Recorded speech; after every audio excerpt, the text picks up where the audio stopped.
Good afternoon. I will call this meeting to order. It's now 4:30. This is the Boise City Council work session of November 9th, 2021. And our first order of business is for the clerk to call the roll. Agent. Here. Clegg. Here. Halliburton. Here. Sanchez. Here.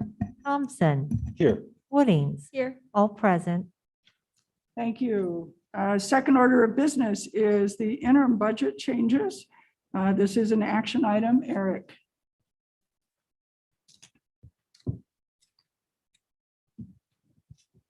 Thank you very much, Madam Mayor, members of the council. We have 4 interim budget changes for your consideration this afternoon.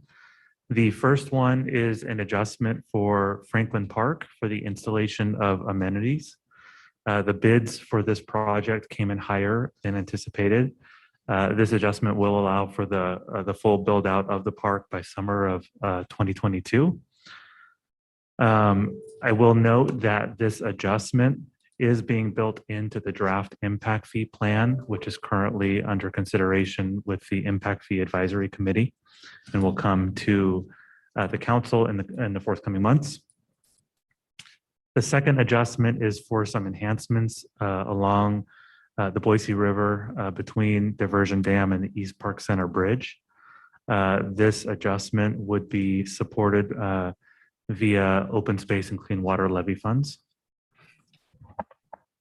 The third adjustment is for supportive services at New Path.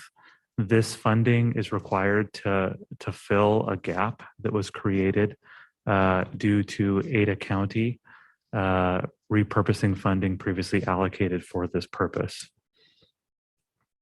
The last item is a $155,000 increase for some equipment at the West Boise Water Renewal Facility. This adjustment is required due to some price increases realized after the development of the fiscal year 22 budget. I'd be happy to stand for any questions on those adjustments. Any questions or comments?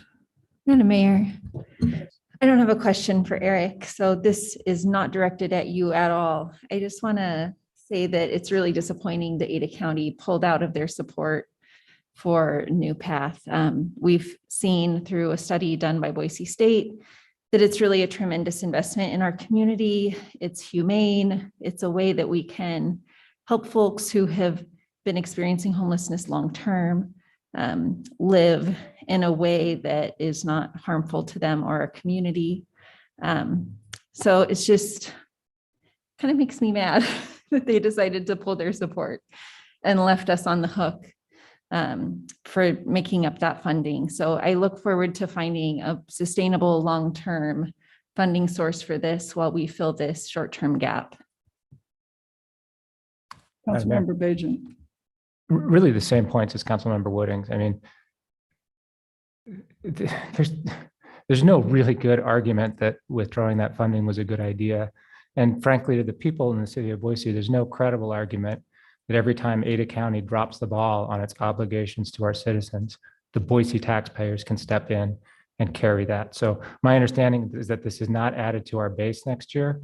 And my understanding is that these conversations will continue, and hopefully we can partner with the county to help the Ada County residents that certainly our taxpayers and Ada County's taxpayers are as well, because it is a shared obligation that we all have, and it is a shared expense. And I'm certainly looking forward to seeing a smoother resolution of this issue next year. Madam Mayor. Thank you. Thank you. This is just a reminder of how important elections are and electing the right people to these positions. I remember meeting with former Ada County Commissioner Diana Laciando 3 years ago as she was about to run for her seat. And she was very specific about why she wanted to do this. And it was specifically because she was working at the city of Boise at the time and realized that the work that she was doing to help meet the needs of folks who are chronically homeless, who deal with mental health issues, who are struggling with substance abuse issues, that our community could better serve them if more entities were putting forward resources to meet that need. And she did. She ran and she won. And now we see what happens when we lose good people who have those best of intentions in mind and who are willing to make a sacrifice to make those difficult decisions. So I just strongly encourage the public to pay attention to these elections and to be mindful of who they send forward. Thank you.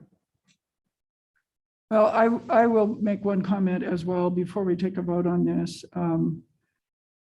Like my fellow council members, I'm disappointed that Ada County took this action to pull out of this.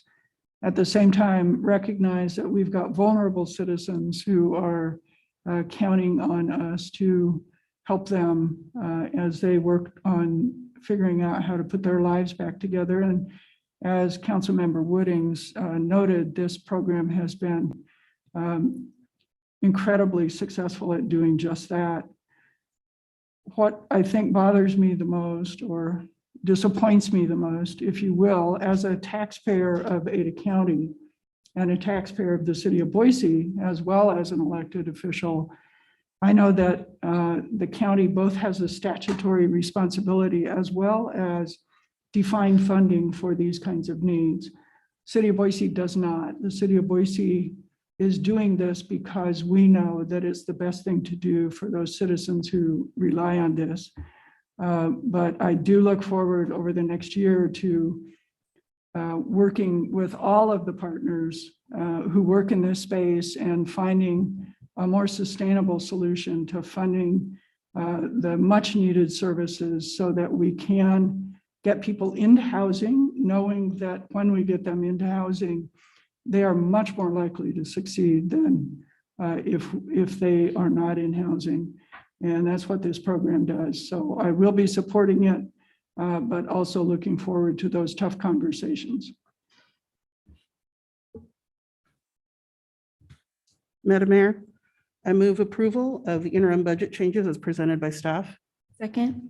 Madam Mayor, Yes, on item number 2, there is a partnership with the Golden Eagle Audubon Society. This partnership was developed before I became a board member on that nonprofit organization, but I am a board member on there. There is no financial benefit for myself, so I don't believe there's a conflict of interest, but I will be recusing myself on item number 2 on that vote, just to make that perfectly clean.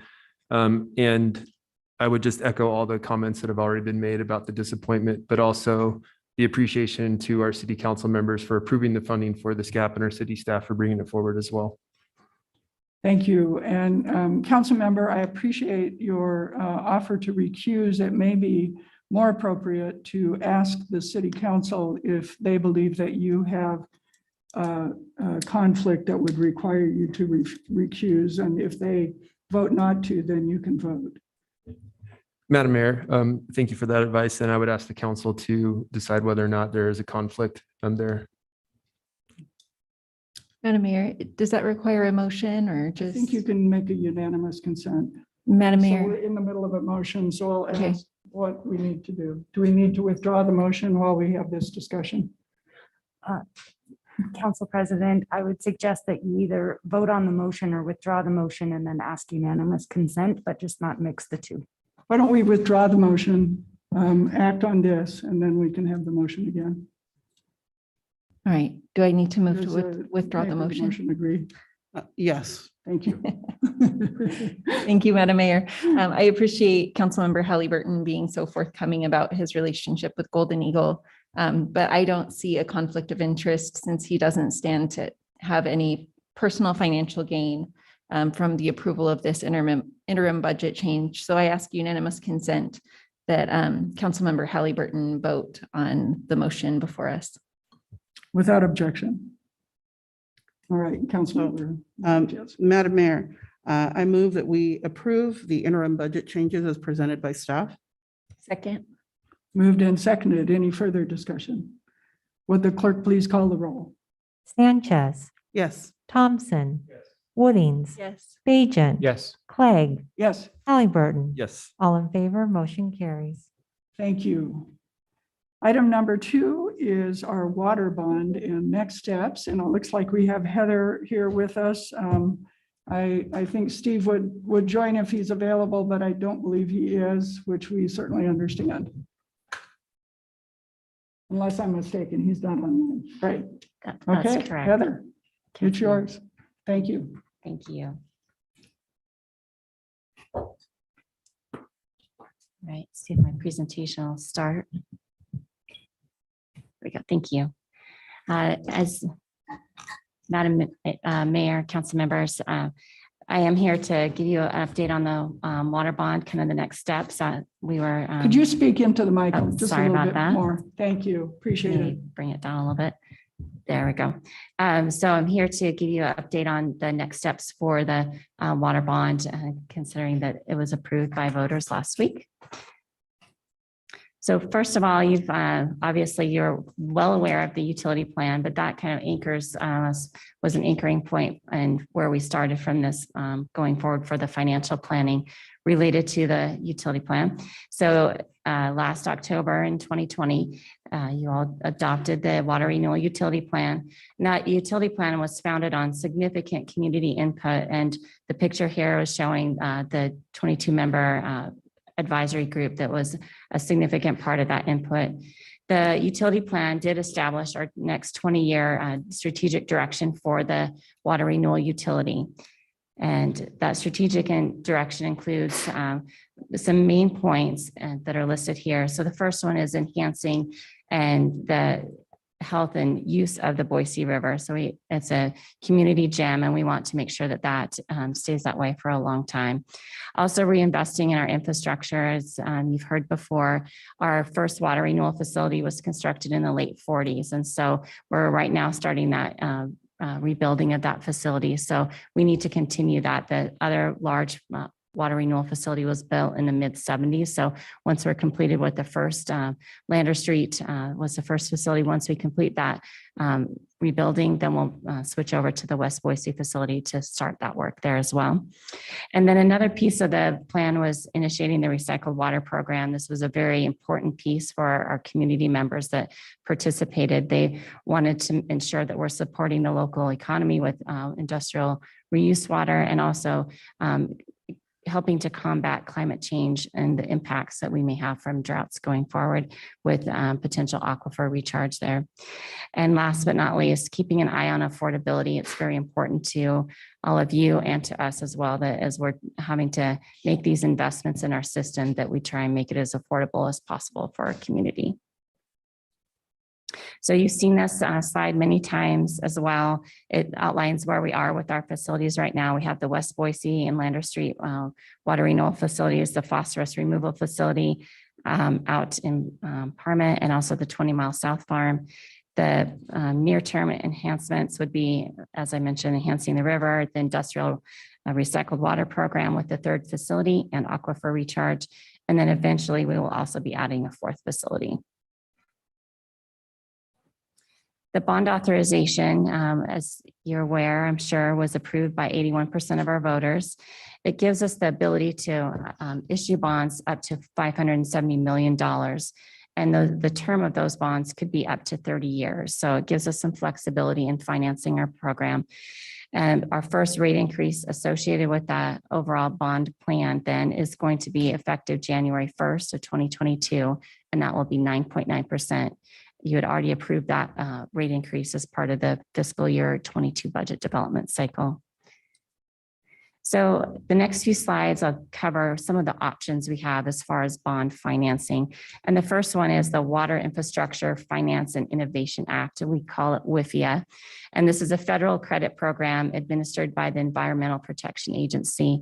So earlier this year, I believe it was in July, late July, the city issued a letter of intent to EPA regarding the program. And so it's basically a pre-screening process to see if EPA might be interested in us to apply for that program.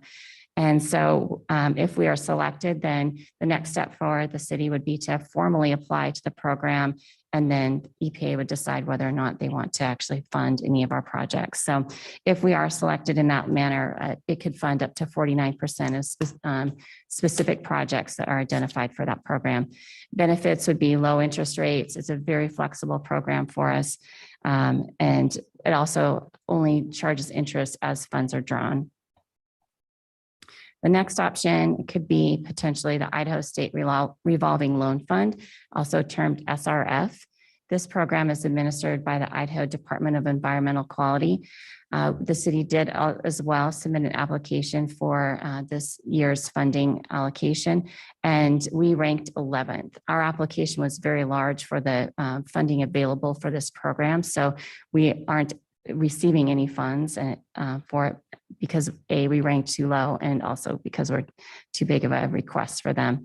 But the benefits of this program, if we potentially are eligible in the future, would be the low interest rates that this program might afford.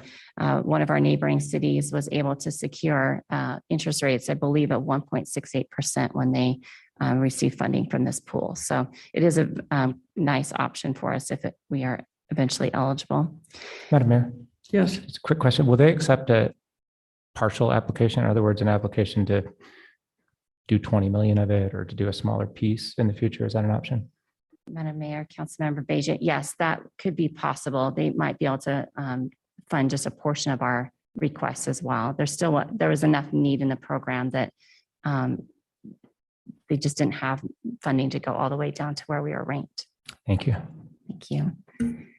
And the last option would be a market bond issuance. So this would be where private investors buy bonds issued by the city.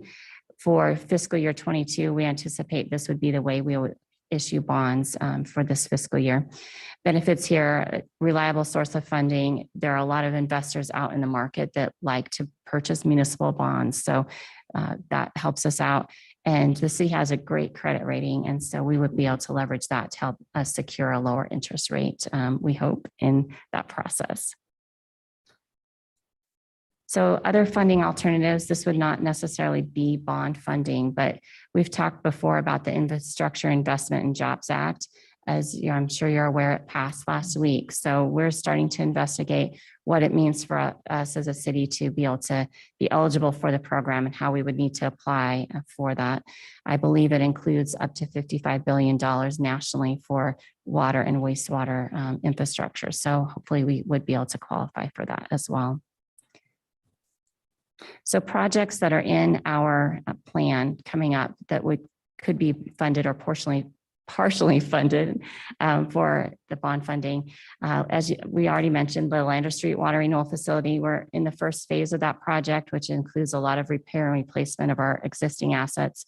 In phase 2, that will repair and replacement will continue, and we'll also be adding components for regulatory requirements for phosphorus removal.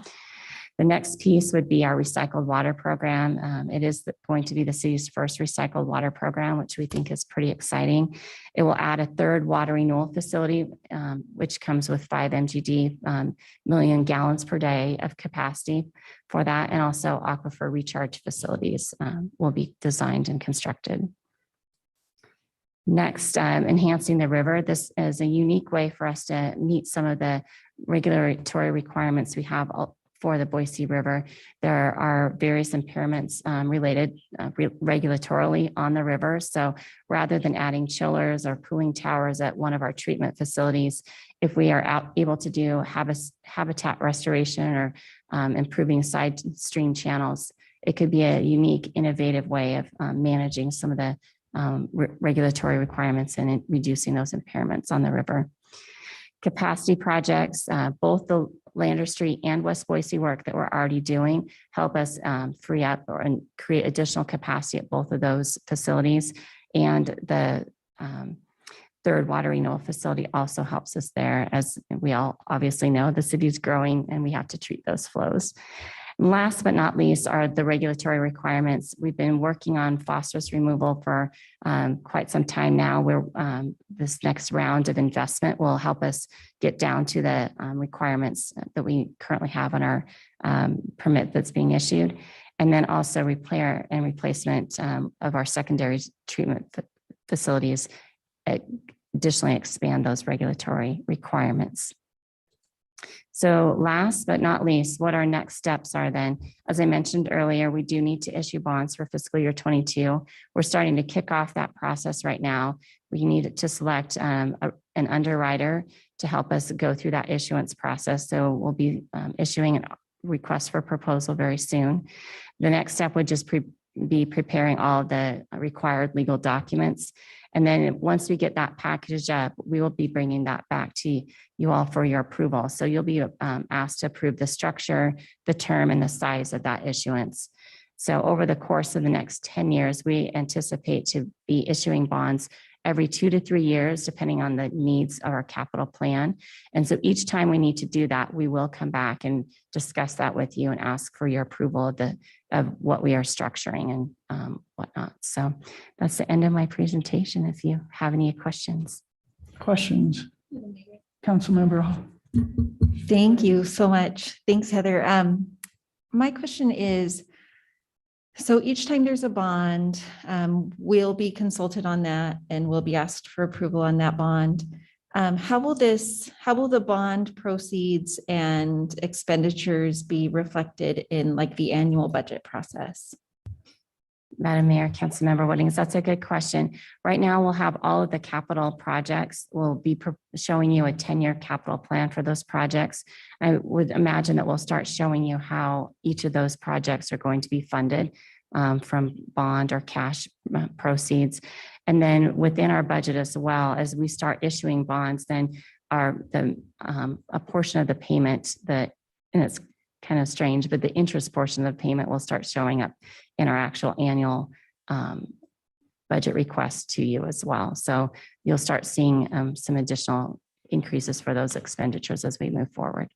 Great. I think it's going to be super important as we go forward with this, because we had so much community support, obviously, to do these bonds, to just be really transparent and make sure that folks are able to see what that looks like, how that's rolling out, and so that people can kind of track it on their own. I think it would be both, I mean, just good from a transparency standpoint, but also I think could be pretty interesting for some of us who are a little bit more nerdy on like how that's going. So thank you. Appreciate it. I have a couple of questions and comments, I guess. So the WIFIA program, if we are accepted into that, my understanding is that we'd get accepted for a certain amount, and then over time we could bond against that. How will that and the private bonding work together? Will we initially do a private bond for the first project and while we're working through the WIFIA program, and then come in behind with the WIFIA if we get approved for it, or how will that work? Madam Mayor, that's a good question. So the WIFIA program will fund up to 49% of the projects that are eligible for bond funding. So even with that program, we still need to have other bonds related as well. So we'll determine a total amount, like you mentioned, with EPA, and they'll approve that amount. And then there are also specific projects that they will include in that package. And so with that, we'll figure out how much we need to backfill with either cash or other bond funds for that. So we still need other revenue bonds to associate with that. So we'll likely go for a market issuance on those other bonds. Okay, great. Thank you. And then you mentioned two things that caught my ear. So the phosphorus removal at Lander Street, it's my memory, and you can correct me, the original permit we got required the phosphorus removal at the West Boise treatment plant, and then a time period within which we had to bring Lander Street into that. So where are we in the permit time period, if you will? Am I correct on that? And are we working toward that? Madam Mayor, we are working towards that, and I'm going to punt to my coworker Haley, and she can answer that. She's the expert there. Madam Mayor, council members, we are just towards the end of the 10-year schedule of compliance that was in the 2012 permit that required summertime phosphorus limit, or has summertime phosphorus limits for both facilities. We anticipate kind of the renewal or the first issuance of our DEQ, our IPDES permit, within the next few months. The biggest change that's occurred in the last several years is that we'll have year-round requirements. So it's no longer summertime only, but the TMDL that was the total maximum daily load completed on the Boise River now requires year-round phosphorus removal. but the permit's structured in a way that has quite a bit of flexibility so that we can kind of choose where we remove it at which facility, so long as we're meeting the overall number. And so that's where the investments in filtration at both facilities are required, but they may be required in different ways over time. Thank you. That's helpful. And then my last question is on capacity. And we heard some comments during the bond election, despite the really great support that we got, about ensuring that new growth does pay for itself to the degree that we're able to use mechanisms to do that. And so I'm a little curious on the capacity. Will using the bonding, if we use bonding to build new capacity, will that then be paid for with the revenue stream from connections rather than from ratepayers? Just to ensure that to the extent we can, we're asking new growth to pay for itself. Madam Mayor, growth does pay for growth, and our rate structure is set up to accommodate that. So we do have connection fees that where a new customer, when they connect to the system, they pay the connection fee to buy into our system, so to speak. So they're repaying the investment from our existing customers. So the bond financing helps to extend out the time of payment for these new assets. So it helps reduce how much each of us are paying today and better match up the timing of that connection fee to our initial payment for that asset. But over time, they do eventually align. Okay. Thank you. Madam Mayor. Yes. Heather, I just wanted to say I really appreciate the timeline that you've laid out, and that you're jumping right in and getting on really on top of this issue. And also, I just wanted to congratulate your entire Public Works Department. I think this was a huge win for our entire city and the taxpayers and the environment. And it was just hands down one of the most exciting things to see it such a landslide victory. I think the citizens had a real firm understanding because of the education campaign that you all helped put together. So I appreciate that. Thank you. Madam Mayor, Council Member, thank you. We appreciate that. Thank you. Any other comments or questions? Well, thank you. This is a really exciting time, and echoing Councilmember Thompson, good work by everyone involved in this. And thank you to the citizens of the city of Boise for taking the time to understand what it was we were trying to do, how we were trying to do it, and supporting us in doing so. Thank you. Thank you very much. You bet. All right, item 3 on our agenda is the Foothills Survey and our annual update on it. Sarah Arkell, welcome. Thank you, Madam Mayor, council members. Happy to be here. Or I guess semi-annual. We do this every 2 years.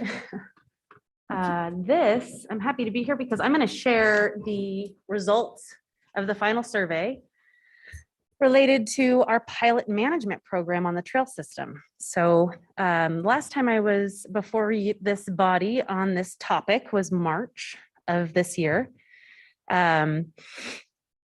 to request that we engage in a pilot management program. And so following council direction and the feedback that we received from the community, we have for the last 7 months, I guess, implemented pilot management programs on 4 trails in the Ridge to River system. And the main reason for this was because users wanted us to improve safety and to help improve their experience on the trail system. We've seen obviously exponential increase in trail use in the last 2-3 years. So just to remind you of how we got to this point, we've actually been asking trail users similar questions since 2016. At the time when we did the 10-year management plan for the Ridge to Rivers trail system. And at that time, nobody wanted to really engage in, separating use or trying something different.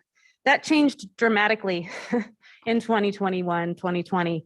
And so with the support and kind of direction from our users through a public, virtual public open house and a follow-up survey in February and March, we implemented these pilot management programs. We did a midpoint survey in July of this year, and then closeout survey just closed on October 25th. The first survey received over 4,000 respondents. Midpoint was around 1,600, and then the final survey was 2,400. So we feel pretty comfortable with that level of engagement. I want to make sure that I am clear before we go through all this. You're going to see the word permanent in here.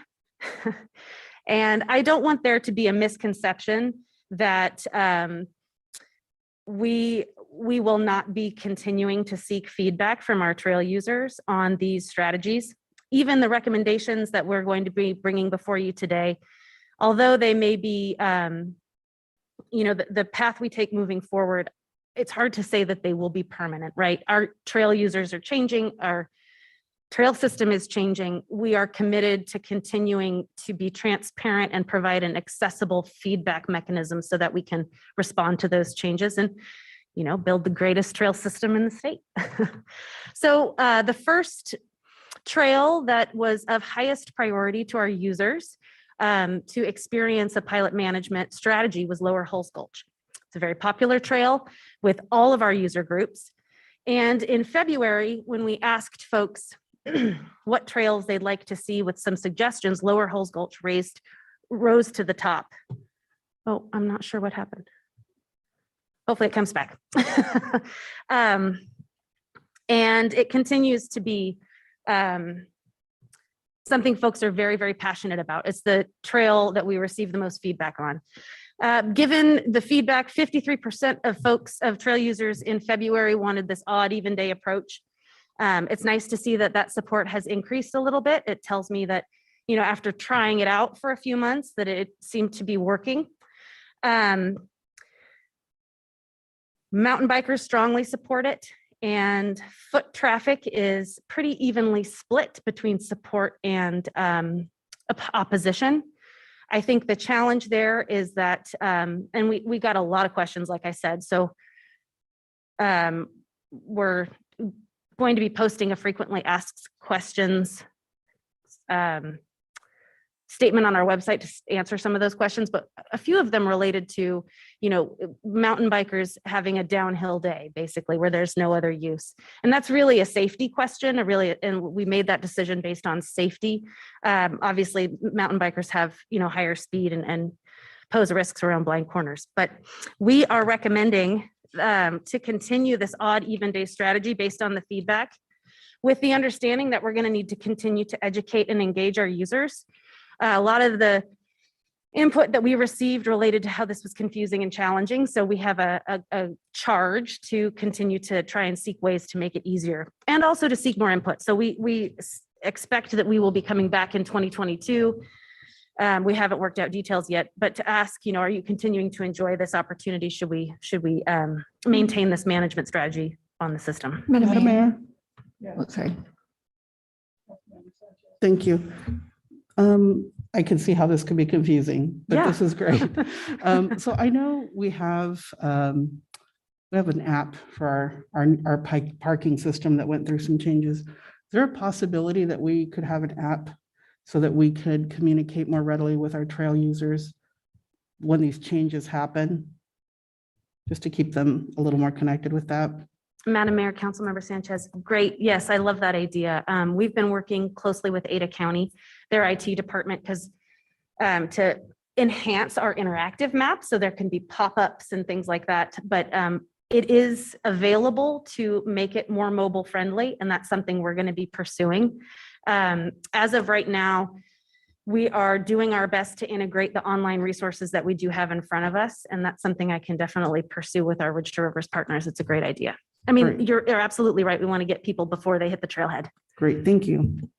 Madam Mayor, Sarah, how compliant are people being with the alternating days? Like, are you finding that people are still biking or still walking on those trails when they're designated for the other use? Thank you, Councilmember Wooding, Madam Mayor. Yeah, for the most part, folks are complying with the rules and things are running fairly smoothly. There's a lot of support for this this management strategy here. I think we ran into some challenges at the beginning with regard to just habits, people not paying attention to new signage that came up or making sure the signs are really visible and easy to understand. Obviously, there's some outliers, but from the feedback that we've been receiving from trail users, it's the majority of them are experiencing it in the right way. Great, thank you. So Polecat Loop. This, if you'll recall, was a directional loop strategy. In the original survey, the support for a directional strategy here was strong, but the details on how we did it were sort of murky. And the feedback that we received from this, this survey kind of follows that. So the majority of folks, about 2/3 of people on foot and 8 out of 10 hikers or bikers, excuse me, are in support of a directional strategy. Okay, so there's notch one, right? We know we're headed in the right direction, so to speak. But then what direction is kind of where things get a little complicated. We got a lot of feedback on email and on social media and through the first survey that hikers and people on foot wanted to have an experience where they could go both directions. So we tweaked the Polecat Loop management strategy to allow for a couple of out and back opportunities, and then started to think through maybe we adjust the direction on a yearly basis so that people who want to experience that trail in a clockwise fashion have that opportunity. And that is supported just barely by people on foot. They want to have that opportunity. So we are recommending that for 2022, we switch the direction based on that feedback and allow users to experience Polecat Loop in a clockwise direction. And then again, come back in a year and see what the feedback is, what the direction for moving forward would be. Do we want to switch it up every other year? Do we want to keep it one direction? And again, I just want to highlight, based on the feedback that we've experienced throughout this pilot program, we are allowing for out and back opportunities from Cartwright and from Hollister, so that if you don't want to do a full 6-mile loop, you still have the opportunity to enjoy these trails. Around the mountain, up in the Bogus Basin area, was again a directional trail. This was widely supported by mountain bikers, 86%, widely supported by folks on foot, trail runners, 74%, and hikers, 65%. So we are recommending that we continue to work with Bogus Basin and the Forest Service to continue to implement this strategy moving forward. And finally, Bucktail Trail and 2-Point Trail. This was by far the most popular pilot management strategy that we implemented.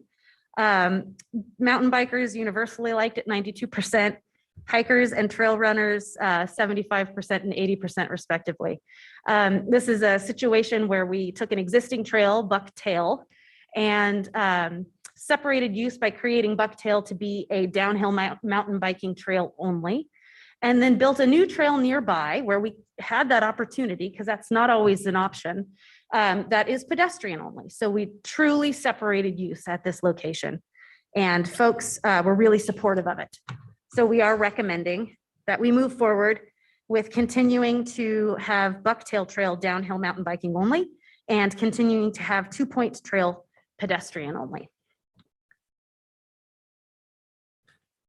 I just wanted to provide some examples of some of the signage that we're putting up on the trail system to give you an idea of how we're communicating this on the ground with trail users.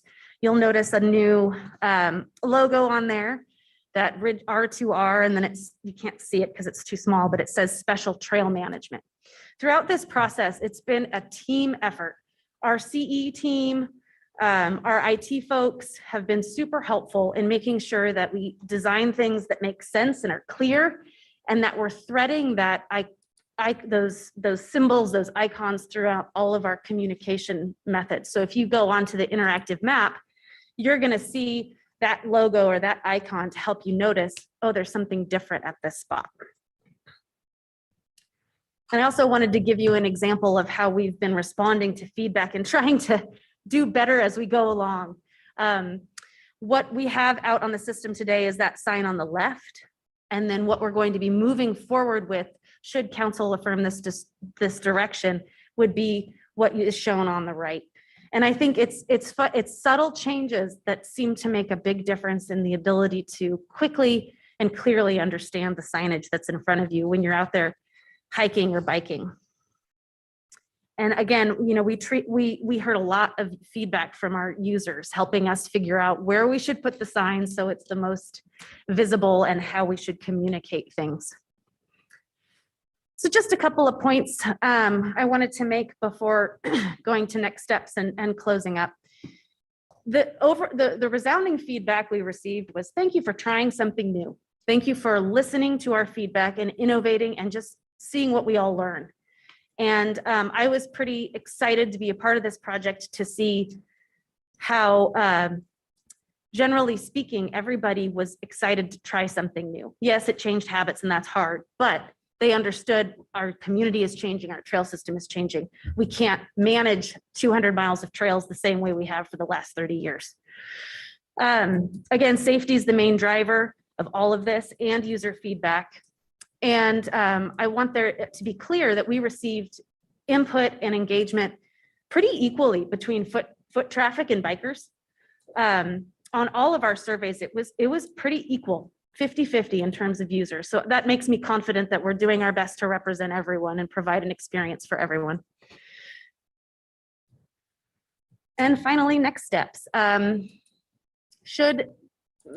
Mayor, should you and council members affirm the direction that we've set forth with regard to these recommendations, our plan would be to print and place the new signs, which would be about a 2-week turnaround process. Work with our Ridge to Rivers partners to continue with the implementation that we've set forth. Obviously, the survey materials, the assessment that we worked through, and like I said, those frequently asked questions, we'll put those up on the website and do our best to facilitate further communications with our users. A couple things I wanted to mention. I'm hopeful, we are embarking on a partnership with BSU, where I'm hopeful that we'll be able to build a student Happy Trails Ambassadors program. We currently have a ranger program, volunteers who wear a jersey, head out, don't have any enforcement authority, but help educate folks. They were instrumental in this effort. They targeted those trails, they engaged and interacted with users in a positive, friendly, welcoming way to help them understand, hey, something's different here, right? And I'm hopeful that we will be able to expand that for an opportunity for college students. And then the last thing I'll mention is we are working on the creation of the trails at the Hawkins Range Reserve and a trailhead. And based on the feedback that we have received here and from our partners, that loop will be directional. And we will also be looking at offering a smaller out and back opportunity, given that we've heard that so much from folks in the Polecat area. I don't necessarily want to run or hike or bike 7 miles. Can I have an opportunity to still engage? So thank you very much for your time and attention, and I'm happy to answer any questions. Questions? Madam Mayor. Councilmember Halliburton. First of all, Sarah, great job with the community outreach. From the very get-go, it's clear that our community is passionate about being involved in these discussions, and the turnout was really, really impressive, and the willingness to explore something new. I think the direction that you've got going forward is wonderful, and it's great. Happy to affirm that. I am curious if in some of the feedback, if people enjoyed the changes enough that they are asking or wanting to see them incorporated in other areas as well. I think one of the hard things about change is if you feel like there's going to be a loss that goes with it, but when there's change where you're actually like, oh, this is a better user experience for me. I'm running into less people on the trail. I'm interacting with fewer folks and I'm able to move a little bit easier and freer. Are people showing any sort of desire to see an expanded network of these types of changes? Yep, Madam Mayor, Council Member Halliburton, that's a great question. And we've been getting that a lot, frankly, from the public as well.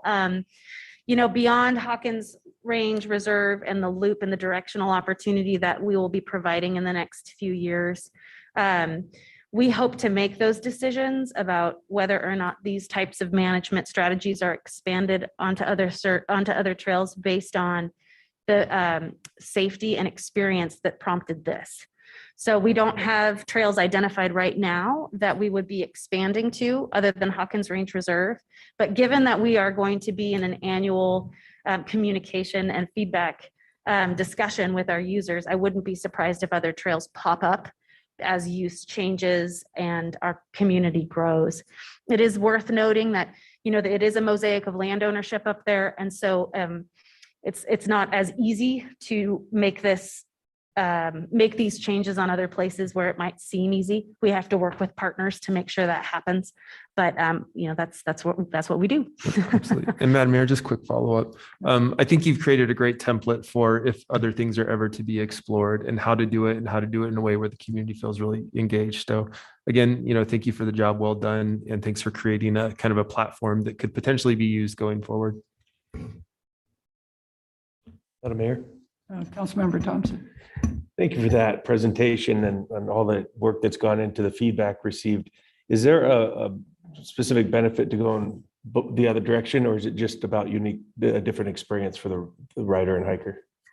Madam Mayor, Councilmember Thompson, do you mean specifically at Polecat or? Well, yeah, I guess Polecat, or that's the one where you're going to do Where we're the, switching? yeah, Mhm. that's the one.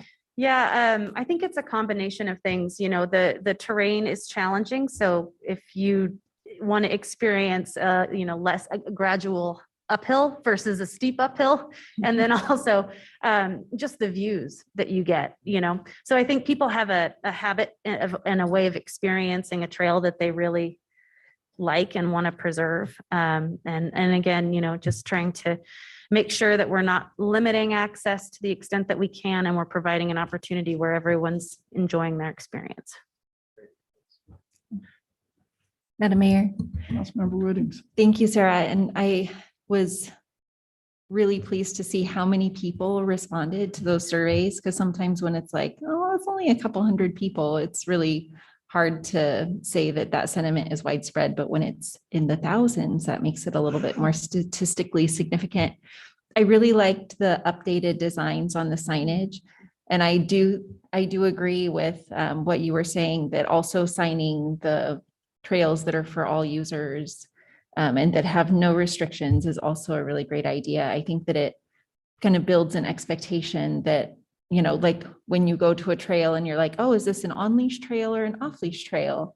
That you'll be able to kind of make those determinations at the trailhead and by looking at that signage. So I think that that's a really great idea, just to provide that little bit of additional clarity. And, some people just aren't going to want to deal with figuring out if they can use a trail or not. So maybe they'll just go to the ones that are all users, all directions, and that's a little bit lower barrier. So thank you for all of your work on this. I know that it was a big risk and, a lot of unknowns, but it seems like it's been really successful. So congratulations. Thank you. Well, thank you. It's a great update. Appreciate it. All right, our next item is our diversity, equity, and inclusion efforts. And Chloe's going to tell us where we're at.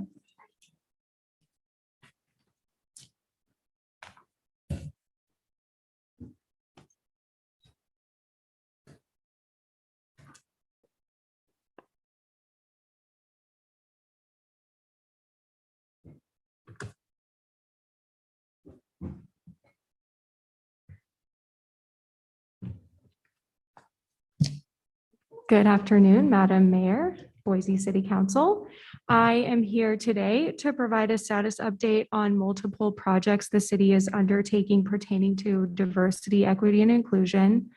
This list of projects was compiled into a portfolio for insight into the body of work as a whole, and I think you will see we are making progress in multiple areas.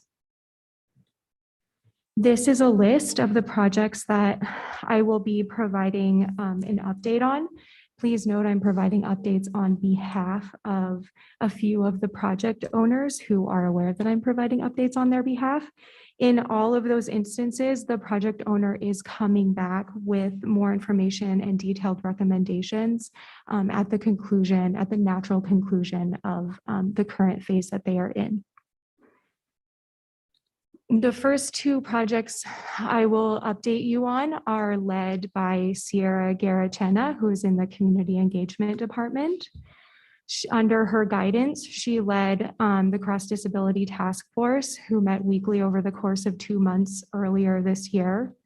Their focus as a diverse group, that is the task force, was on aspects of quality of community life. So they focused really on access to recreation opportunities, transportation, ability to communicate resources across all of across residents, as well as community city organizational pieces like parking or communication. They came up with 9 recommendations that staff is now conducting feasibility research into, and that feasibility research is also inclusive of impact and considering impactful projects within that prioritization. They are coming together with those recommendations, and we'll share those with council for feedback and direction later this month. In the same vein, related, because it is Sierra has been working closely with a consultant who completed a first phase of the language access touch points that are found throughout our city. And they completed that in early October. They focused their data collection efforts on looking at what the languages are that people are speaking and coming to the city with, and the number of those people throughout Boise.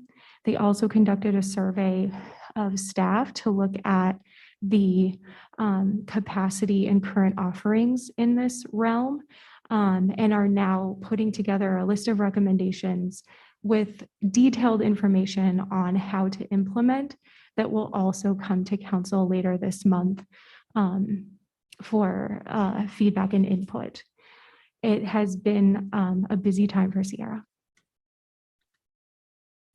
Switching gears a little bit, we have a body of work that the Public Works Climate Team has spent significant time on over the past year and some change, I believe.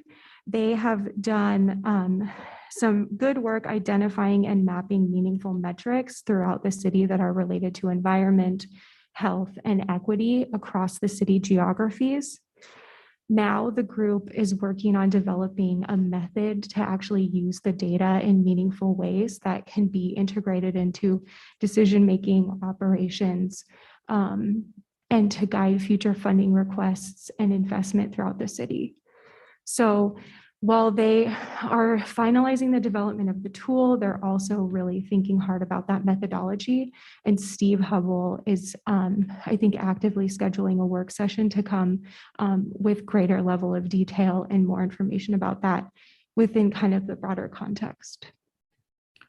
Chloe, just an example of how that's already paying off. The City of Trees Challenge has its own GIS system, and our Clean Cities Index was able to plug into that in such a way that we're very confident that going forward, we're going to be able to target the trees with an equity focus in a much bigger way than we thought was going to be possible because of this index.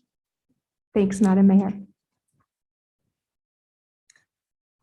Another example of the work that is taking place, representation is an important part of the city's DEI work. And since 2020, over 60 Boiseans have been appointed to the 16 city boards and commissions. Early last year, the application process was adjusted to cast a wider net into the community to ensure that appointees and applicants are coming from a range of different backgrounds, parts of the city, and are thus bringing new experiences and perspectives into our decision-making bodies. We are committed to ensuring that we're keeping the net wide and keeping those appointments inclusive, and staff is working to think of thoughtful and sensitive ways to sort of track that representation going forward. The HAYMAN House is a great example of a site-based project. That has been moving forward with leadership from Arts and History in the Mayor's Office and guidance from the HAYMAN House Task Force. Restoration of the house is scheduled to be completed in early 2022 with a ribbon cutting planned for spring so that the weather can accommodate a larger gathering outside. In between now and then, programming is being developed.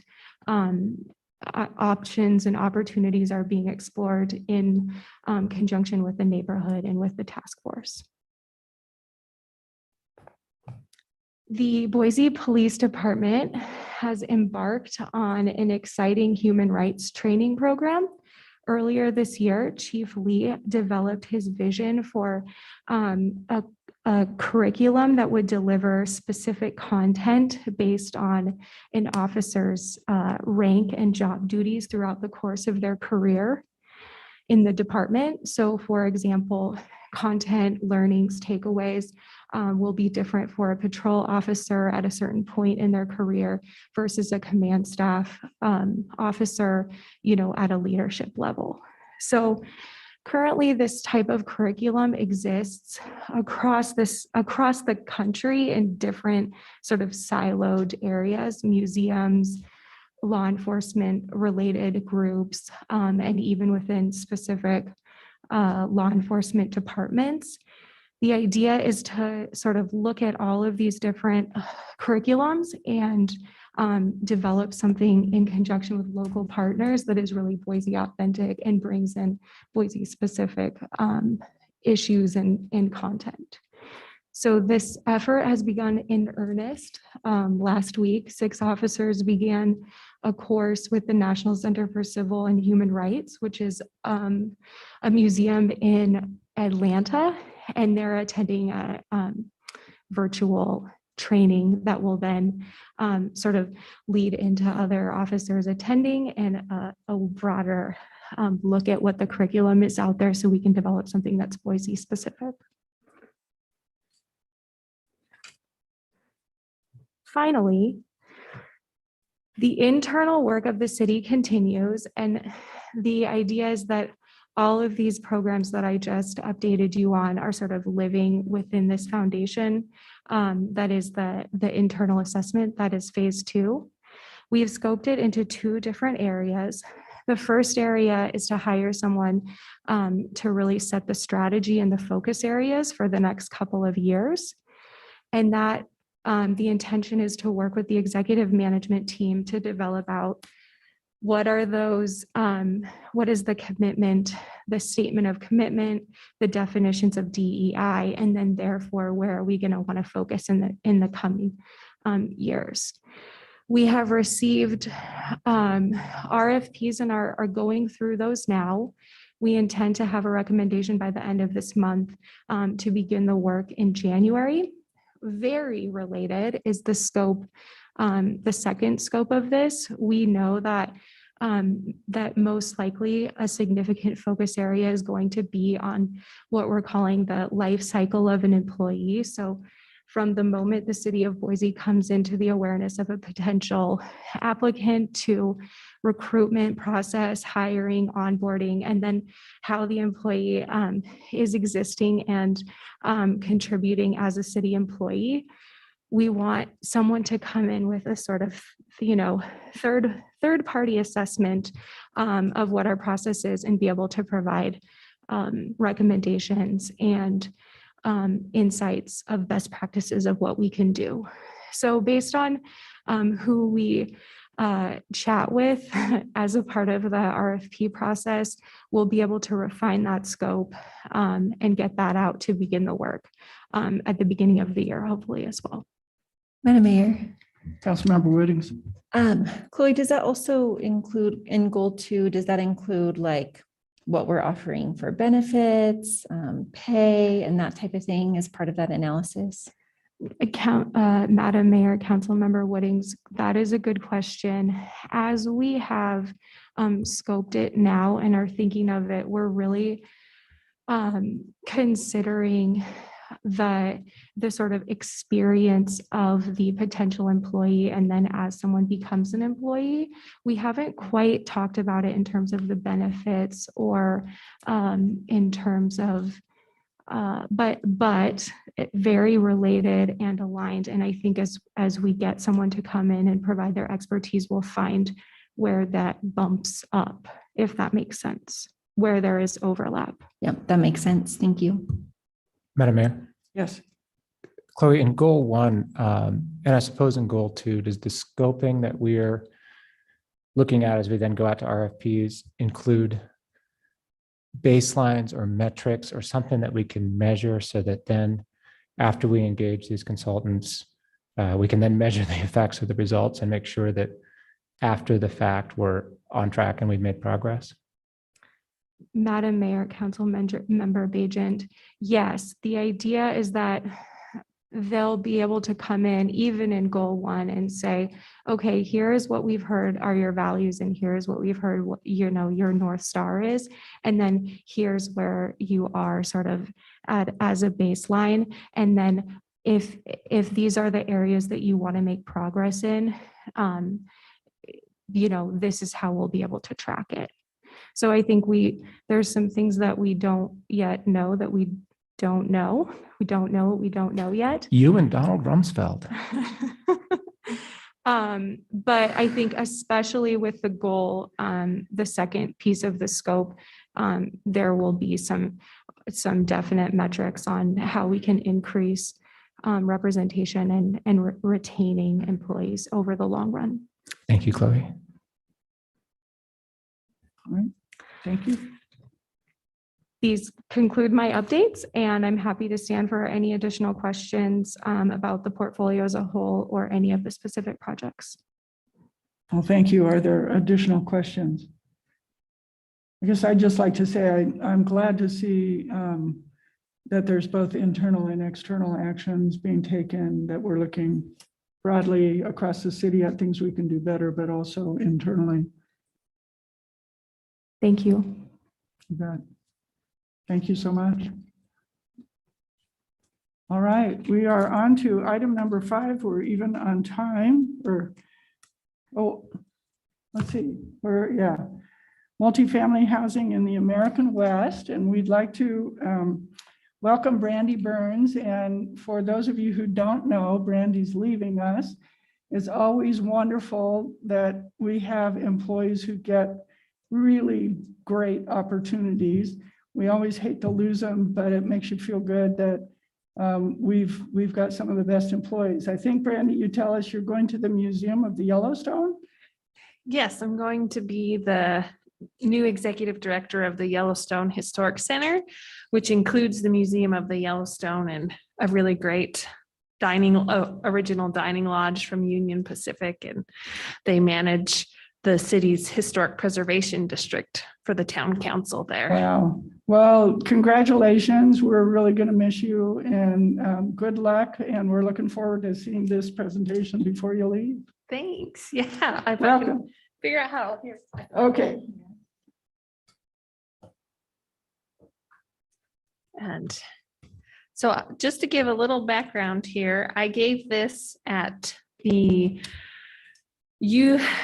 USGBC Mountain Region Summit on multifamily housing just last month.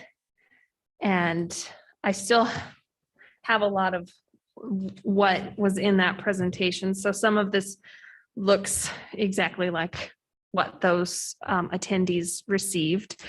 I, of course, gave them my background and that, yes, I am the history programs manager for the city, but I actually studied urban sprawl and new urbanism during my thesis work. And my thesis won a Grow Smart Award from Idaho Smart Growth back in the day.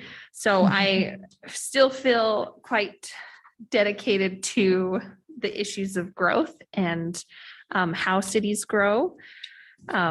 I promised them that we would talk about multifamily housing in the West, that we would go over case studies specifically in Boise, but that hopefully at the end of the presentation that they would be able to see a lot of the same themes in their own Western cities and could start being able to tell these stories. These were their learning objectives with this lovely photo overlooking Ann Morrison Park here. This is the Parkview Apartments. I, of course, because I studied urban renewal, I wanted them to make sure that they knew about the effects of urban renewal and those development policies from the mid-century, and then explore these specific case studies. So I started them in New York with tenement buildings because this is really pretty much our first modern day conception of multifamily housing. It was really common for multiple families to live in the same household before the 19th century, especially unrelated families. That's just the way things were. But as cities grew, more affordable housing there was a need for more affordable housing within urban centers. And then you started to see tenements develop, but the word tenement really only meant that it was any building accommodating 3 or more households under a single roof.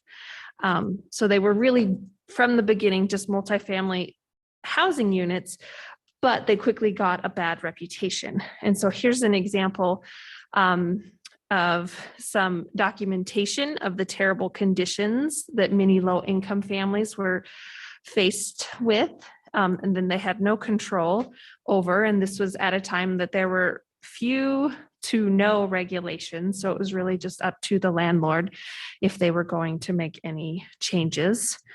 I also wanted to point out to them that these were places where people really had no control over their surroundings. They needed the low income housing to be able to be close enough to jobs. They were really just trying to make ends meet. And often all of the family members or most of the family members contributed to the household income. This is one example of some children assisting a woman who is likely their mother to make artificial flowers in their home. And then this caption, this photo is essentially the same as the last one, but it had a really great caption, and I'm just going to read that to you. Quote, family of Mrs. Met making flowers in a very dirty tenement, 302 Mott Street, top floor. Josephine, 13 years old, helps outside of school hours until 9 p.m. sometimes. She is soon to be 14 and expects to go to work in an embroidery factory. Says she worked in that factory all last summer. Nicholas, 6 years old, and Johnny, 8 years old, work some. So does Rosie, 11 years old, not in photo, who has been sick a good deal. All together earn only 40 to 50 cents a day. Baby, 20 months old, plays with the flowers, and they expect he can help a little before long. The father drives a coach or hack irregularly. December 1911, end quote. So that caption alone really tells you a story of the type of people who ended up, calling these places home. Like they were really just trying to make ends meet. And because of the way their situations were, they were barely scrapping by. There was a rise in housing reform about this time because of the work of a lot of journalists looking at the conditions that these families faced. I'm going to quote from Gwendolyn Wright, who's an architectural historian, and she wrote, Building the Dream, A Social History of Housing in America. Quote, in 1893, according to a Board of Health census, over 1 million New Yorkers, 70% of the population lived in multifamily dwellings, 4/5 of which were tenements, end quote. So there were a lot of families living in these multifamily housing units at this time when housing reform began. And this book came out, How the Other Half Lives by Jacob Riis in 1890, and it became a landmark for housing reform. There were a lot of new laws that were established that helped set minimum standards for multifamily dwellings, and other programs began to develop. And it affected across the country. It took some time to spread, but it did have long range effects.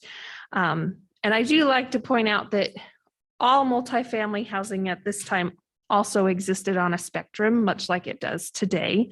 One side you did have slums and tenements, and on the other you had the French flats or other multifamily dwellings or apartments that catered to the wealthy. And this is one example of the Doralton in New York in 1908. And what I found really interesting is in the West, you see this spectrum of low income to wealthy multifamily housing units. And you even see it here in Boise. So I'm going to give you a little sample of that. Here are the Barclay apartments in Denver, Colorado. This is probably about 1950, but this would have been a really nice apartment house at the time. This is the Franzen apartments in Reno, Nevada, around 1905 or 1915. This building in Colorado is still standing. This one in Nevada, I couldn't confirm if it was still standing, but I don't think it is. There were a couple of places in that area of town that had sort of modern facades on them, so maybe, but I really think it got demolished. This one is interesting because it was associated with Reno's divorce industry, where people needed to establish a really short period of residency in order to apply for a divorce. So multifamily housing units had multiple purposes. You'll probably recognize this. This is Eagle Gate in Salt Lake. You can see the Bransford apartments, the Eagle Gate apartments, and the Louise apartments. It's about 1914. And then here's a photo of Boise. These are the Yeoman Flats. They're an early 1900 example of wealthy apartments in the city. They were built on the southwest corner of 5th and Jefferson. This is shortly after they were constructed in 1900. It is a progressive era development. It was financed by C.W. Yeoman from Chicago. The Statesman wrote that Mr. Yeoman is a builder and contractor himself, and the plans which he has chosen are of the latest pattern of buildings of this character in the eastern cities. So even here in Boise in those early days, they were talking about how nice our buildings were and how they were really top of the line. It had all of the modern conveniences. It also noted, the paper noted, that the demand for dwellings in Boise has been so much in advance of the supply that a building of this character will be appreciated by home seekers. So you're going to see throughout here that we're in a housing crunch now, and it's not the first time that has happened. One of the major, before I show you some other, one of the first landmarks that I want to talk about is this progressive era for multifamily housing. This is when we do see the housing reform in the tenement buildings.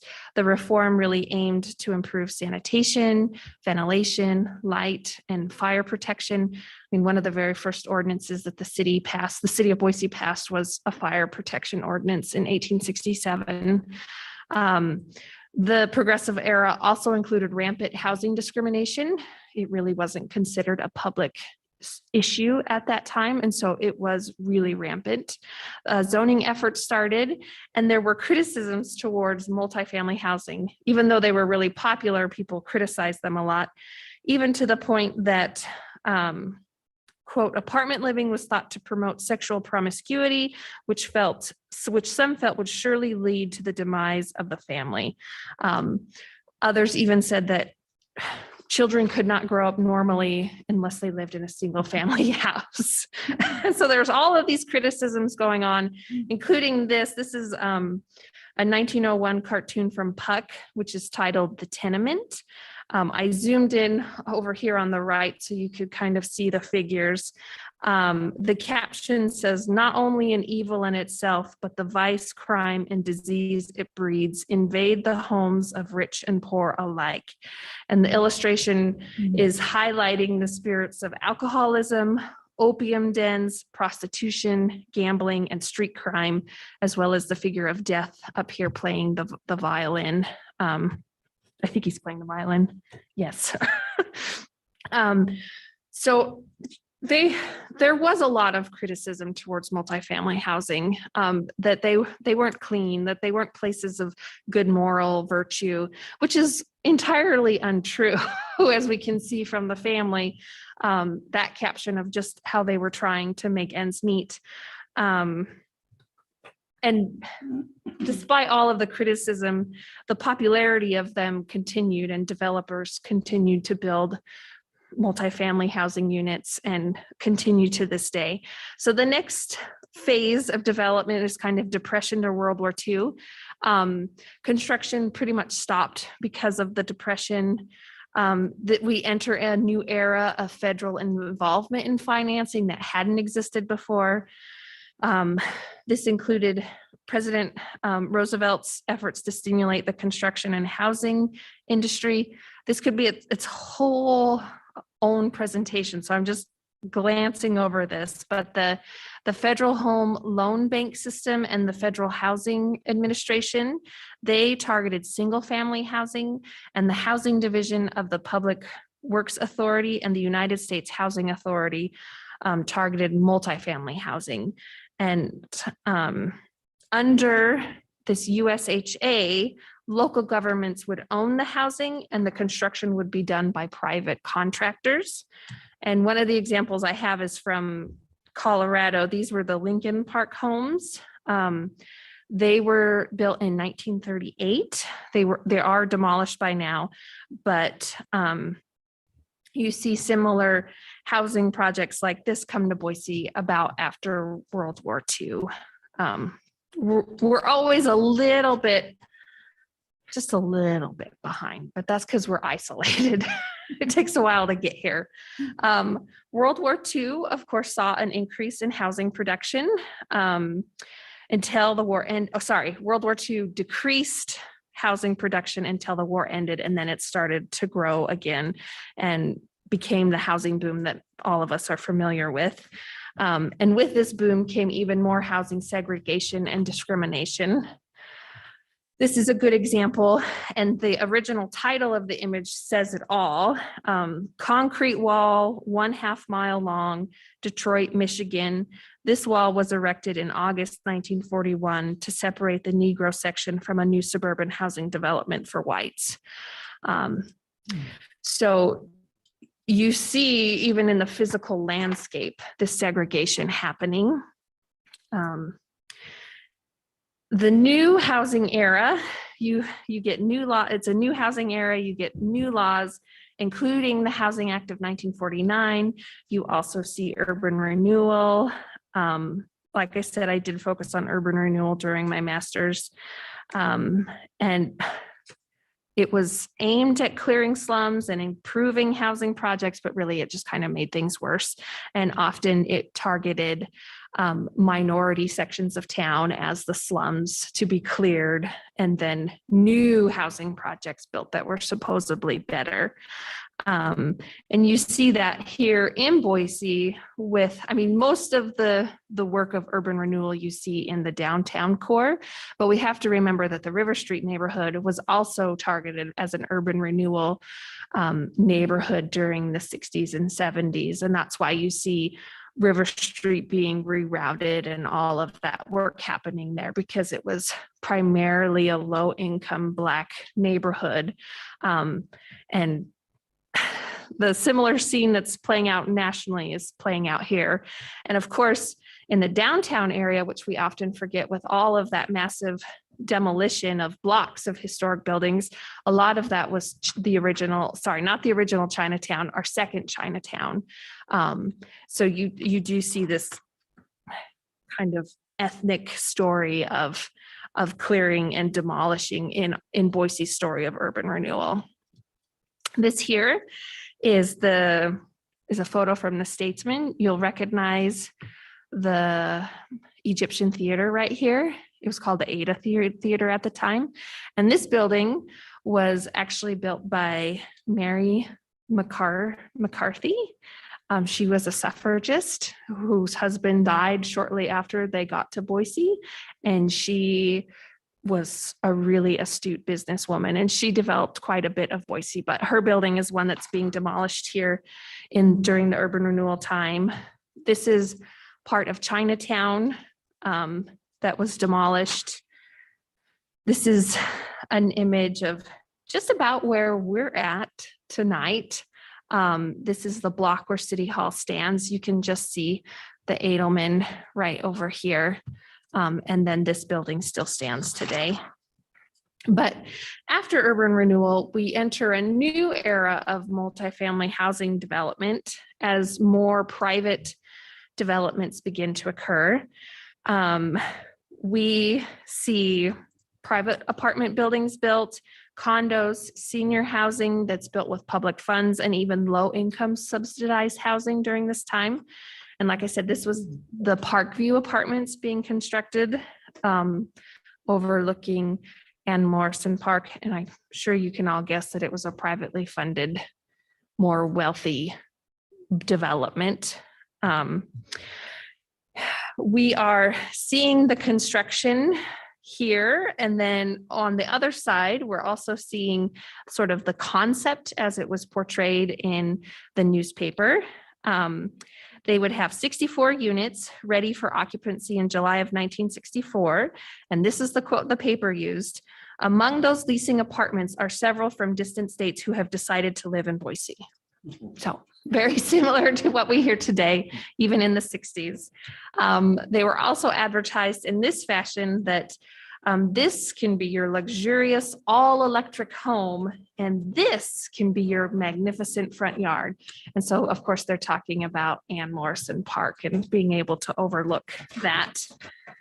And I'm going to argue that Ann Morrison Park was actually a catalyst for development of these particular apartments and others, because it is a wonderful asset that the city has, and people want to be next to it. And the multifamily housing proves that. Before, it was a weedy field. In fact, there was poison oak all over that was cleared out as they developed the park here. We also saw the development of the Imperial Plaza apartments at 3rd and Idaho, which are still standing today. So Brandy, we've got a hailstorm. Yeah. I was like, what is that I don't know noise? about anyone else. I can't hear you at the moment. If I speak a little louder, does that help? Okay, all right, I'll get a little closer. So these Imperial Plaza apartments still exist today. They're really quite lovely. They're advertised as high-rise seclusion, offering a magnificent panoramic view of the Boise Valley and its picturesque mountains. I'm trying to draw attention to the way that they advertise these, because it comes into play later as we learn about the low income family housing and the elderly housing. So after they built the Parkview Apartments, Boise's first condominium came into play. They were developed just east to the Parkview Apartments. They were going to be they are a 40-unit complex with detached garage.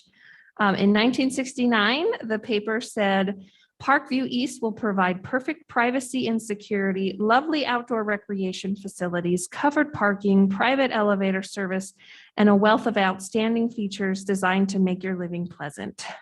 They were also advertised as for people who desire total convenience. And because the law was new at this time, they pointed out that you have full ownership of your unit plus a share of the ownership of lovely surroundings. So going to the law for condominiums, they were authorized in 1961 under Section 234 of the National Housing Act. And what this did by adding it to the Housing Act is it enabled mortgage insurance for condominium units, which really opened up financing for wannabe condo owners. And the only catch was that the state where the condos would be located also had to have a condominium act, and Idaho passed theirs in 1965. So only 4 years later, Boise's first condo was planned. The paper did note that the reason why Idaho was really going to move forward with this law was because the Jans Corporation of California had purchased the Sun Valley Resort and wanted to build condos up there. But there was not just interest there was interest here too. They also, this just harkens back to early tenement times.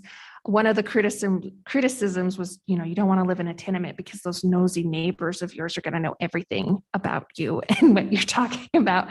And you see it here, even in Boise, that what they featured 10-inch thick walls between apartments for soundproofing. So even by the 60s, there were still some concerns about privacy. I'm going to talk a little bit about low-income housing. These are the Riverview homes on Leadville Avenue. They are now called the Riverview Apartments. This is a photo of them in 1969. They were called the first rent supplement housing to low-income families in Boise. 20 units were available by November of 1969, and 20 more were ready by the next month. And all of the treatment that they get in the paper is that they'll have a small electric cooking facilities, carpeting, and 2 bedrooms. You had to make less than $3,600 to apply for an apartment, and rent ranged from $36 to $88 a month, with federal rent subsidy of about 50%. So you don't get to see live here and see this beautiful lawn and modern conveniences and all of that. You don't get that here. We also had a need for student housing. These are the University Village apartments that are still standing. That's another really significant thing that I pointed out for USGBC, was that these multifamily housing units that we would consider historic are actually still standing and serving their original purpose as housing for multiple families. These were at a time, of course, when we were having a housing shortage. The paper said the housing shortage in Boise meant that at times during construction, students were living in partially completed apartments without even roofs, and some were sleeping in sleeping bags on lawns in the neighborhood. So that's 1969. So we have to remember that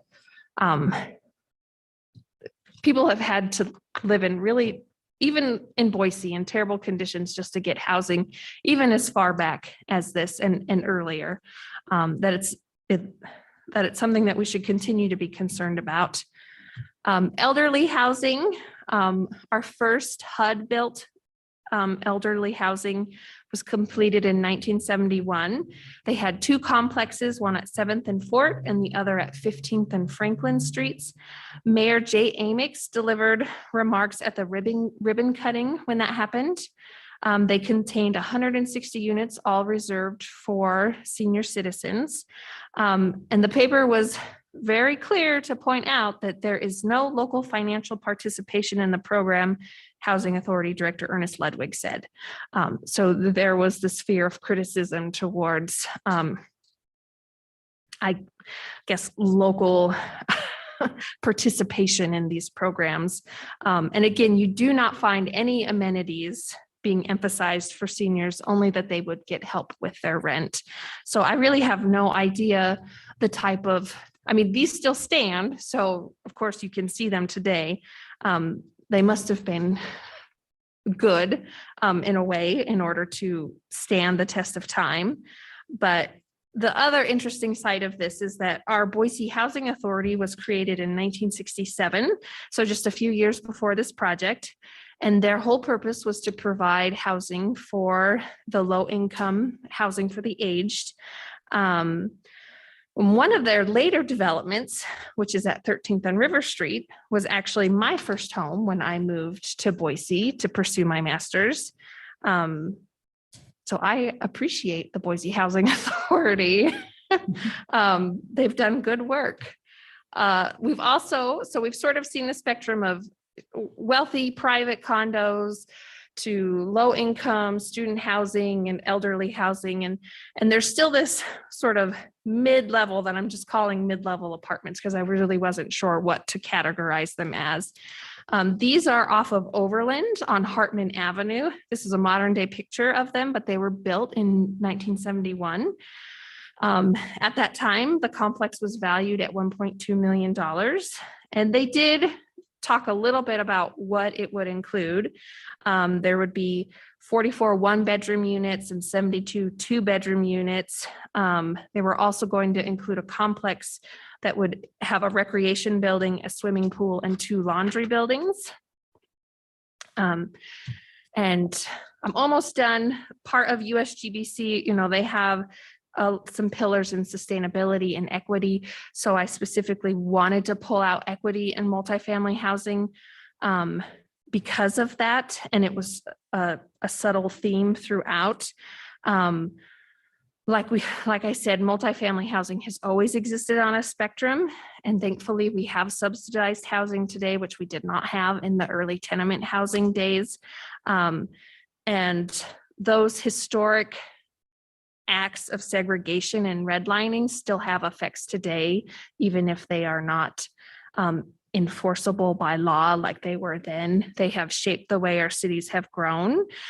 So we just need to keep that in mind as we view our cities. And I was addressing all of them in all of their Western states, that this has happened everywhere. And so we need to really think about this. And then my printer ran out, so now I'm on the fly here.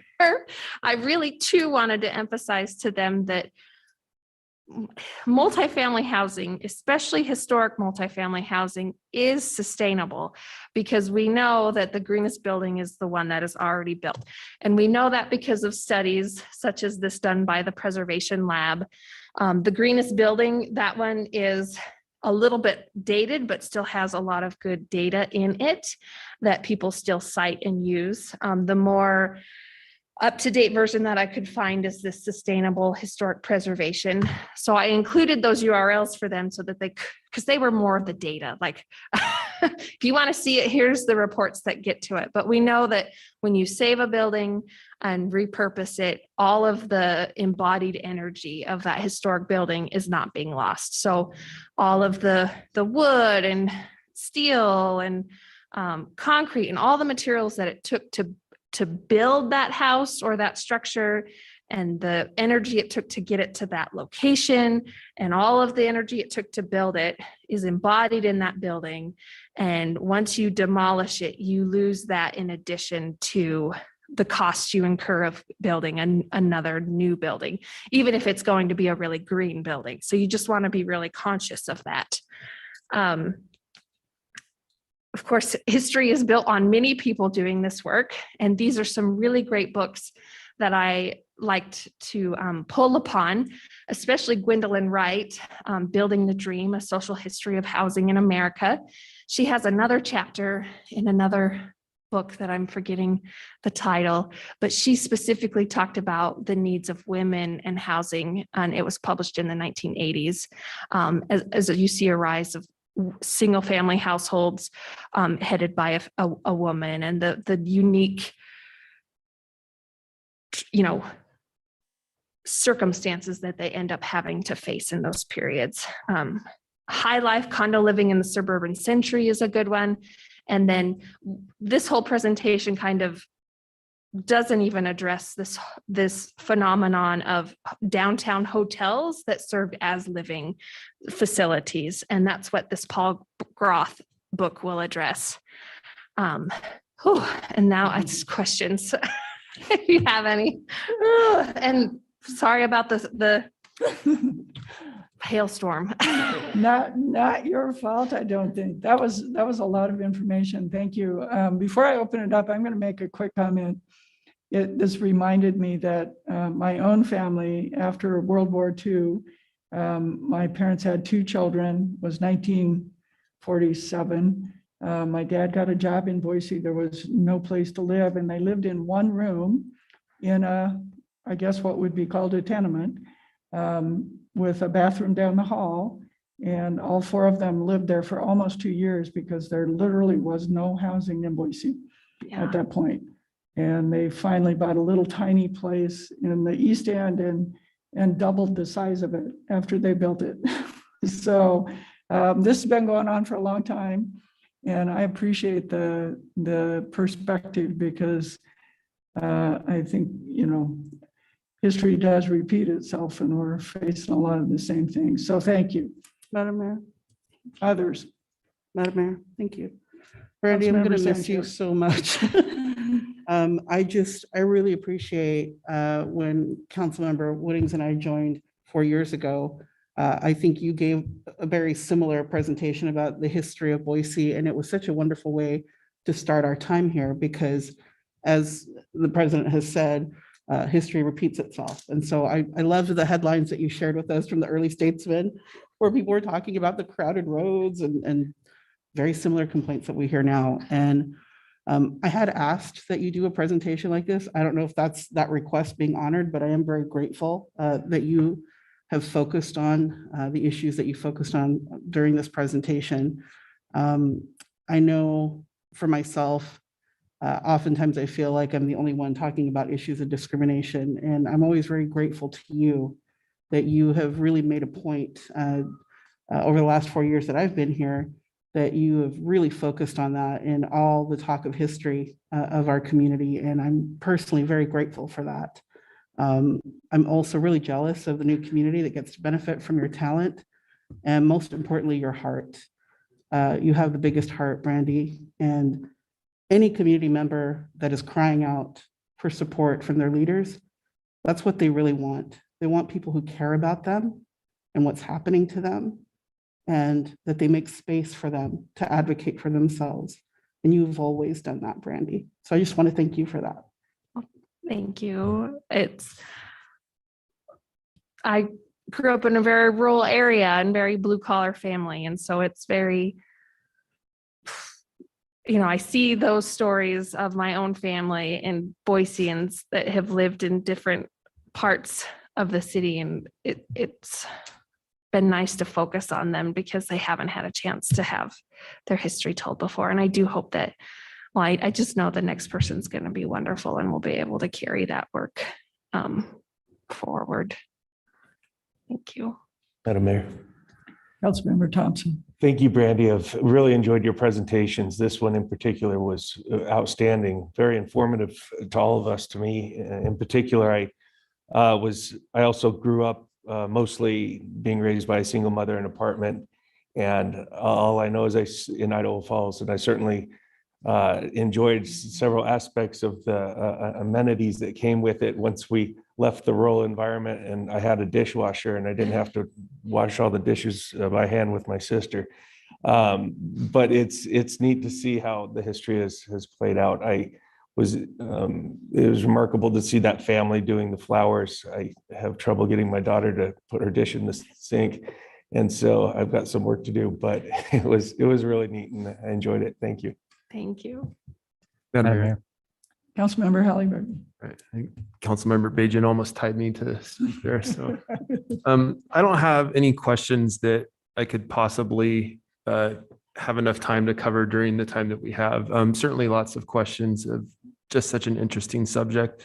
I guess the main thing I just want to say is thank you for this presentation specifically. I think that the context and the history really, really matters. And so much has just not changed. I've had the great opportunity to spend a lot of time in a lot of our apartment complexes across the valley, specifically ones where a lot of our refugee families live, and continue to work in those homes as a family, doing work together, much like was done in that photo. And so again, that context I think is really, really important. And I appreciate you bringing it up and the value that adds to the decisions that we make going forward. So again, just thank you for taking the time to teach us a little bit more about the decisions that we make. Thank you. Thank you. Madam Mayor, a couple of things. First, the city or town of West Yellowstone is incredibly fortunate. I hope that your work here is memorialized. These kinds of presentations are in our archive somewhere so that people can go see them, because it's just wonderful. One of the things that struck me about your presentation today that I see all the time when I am exposed to things like this. First is how, the arc of progress really is bending towards the good. We don't have students sleeping in sleeping bags, at least not as many. Kids generally have shoes, unlike my father.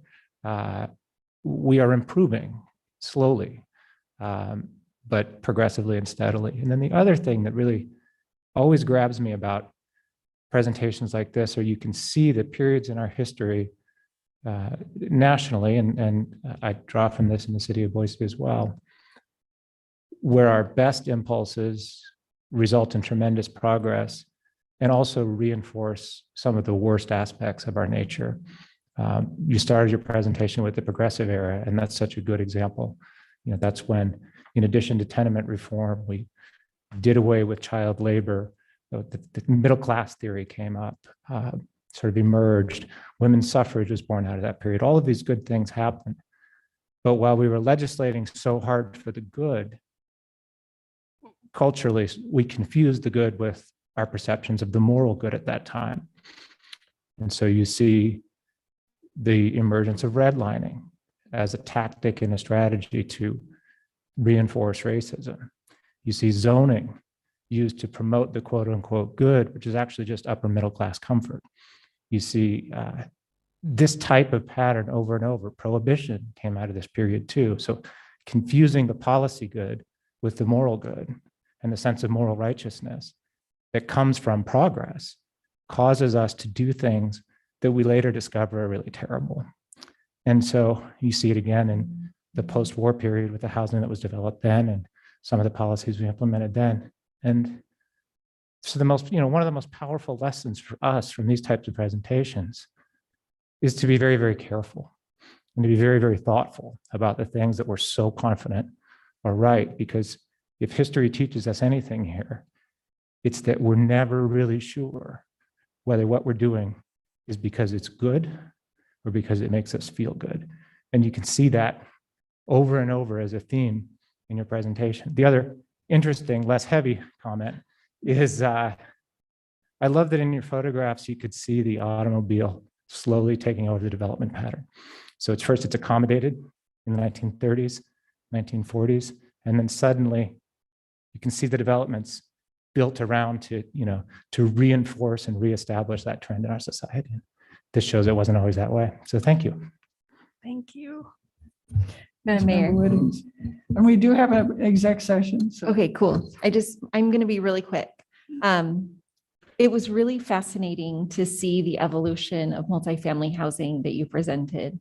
I've lived in probably a dozen apartments throughout Boise, mostly kind of in the downtown area and then in the North End and up on the bench.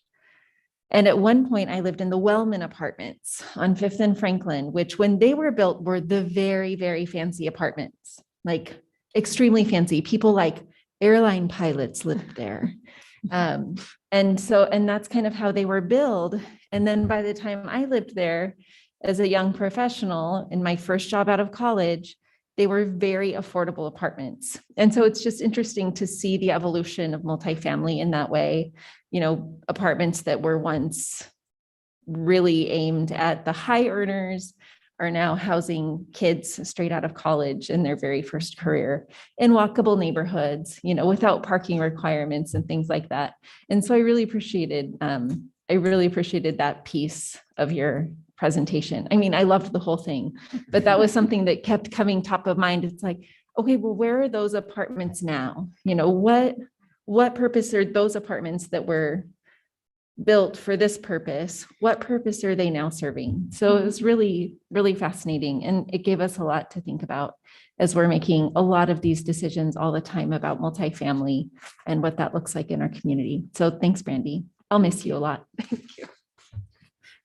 Well, thank you. And again, we'll miss you, but congratulations. Thanks. Madam Mayor. Sanchez.